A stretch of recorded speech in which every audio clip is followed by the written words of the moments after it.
জুলাই গণ অভ্যুত্থানের বছর পেরিয়েছে, কিন্তু প্রাপ্তির হাওয়া লাগেনি প্রত্যাশার পানির। তাই ক্ষোভ ঝরেছে আন্দোলনে আহতদের কণ্ঠে। শহীদ পরিবার ও আহতদের পুনর্বাসন, চিকিৎসা নিশ্চিতকরণ, প্রাথমিক গেজেটের বিষয় সবথেকে গুরুত্বপূর্ণ বিষয়। তার ভিতরে সবথেকে বেশি গুরুত্বপূর্ণ আমি যেটা মনে করি আমাদের জুলাই সনদটা। যারা জীবন বাজি রেখে লড়েছেন স্বৈরাচারের বিরুদ্ধে, নতুন বাংলাদেশ গড়ার ডাকে নির্ভয়ে রাজপথে নামা সেই জুলাই যোদ্ধাদের কথা মনোযোগ দিয়ে শুনলেন জাতীয় নাগরিক পার্টির নেতারা। দেশ গড়তে জুলাই পদযাত্রা কর্মসূচির অংশ হিসেবে শুক্রবার যশোর যান এনসিপির শীর্ষ নেতারা। সেখানে একটি হোটেলের কনফারেন্স রুমে এই মতবিনিময় সভায় যোগ দেন তারা।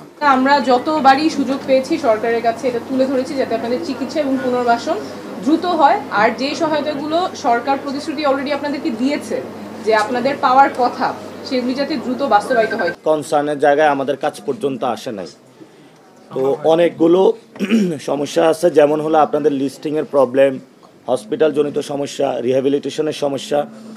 এগুলোর জন্য হলো আমরা একটা কেন্দ্রীয় সেল বানাবো, যেটাতে 64 জেলার প্রতিনিধি থাকবেন, তাহলে ডিরেক্ট অ্যাক্সেসটা যাতে আমাদের কাছে থাকে এবং আমরা দ্রুত রেসপন্স করতে পারি। মতবিনিময় সভা শেষে যশোর স্টেশন রোড এলাকা থেকে শুরু হয় পদযাত্রা। এরপর 0 পয়েন্টে পথসভায় বক্তব্য রাখেন নেতারা। বলেন, নির্বাচনের আগে সংস্কারের দাবি তুললেই মন খারাপ করে একটি দল। আমরা চাঁদাবাজদের বিরুদ্ধে কথা বলি, মন খারাপ করে একটা রাজনৈতিক দল। আমরা নির্বাচন কমিশনের দ্বিচারিতার কথা বলি, মন খারাপ করে একটা রাজনৈতিক দল। আমরা টেন্ডারবাজির বিপক্ষে কথা বলি, গুসা করে একটা রাজনৈতিক দল। আমরা সংস্কারের পক্ষে কথা বলি, গুসা করে একটা রাজনৈতিক দল।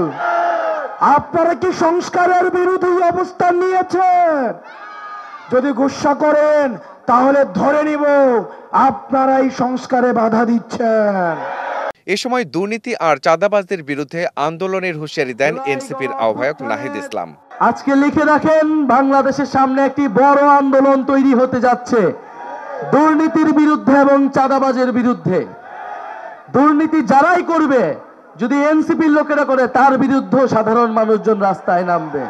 পথসভা শেষে খুলনার উদ্দেশ্যে রওনা দেন এনসিপি নেতারা। রাজপথে আবার দেখা হবে। ইনকিলাব জিন্দাবাদ। মাহাদি হাসান, স্টার নিউজ।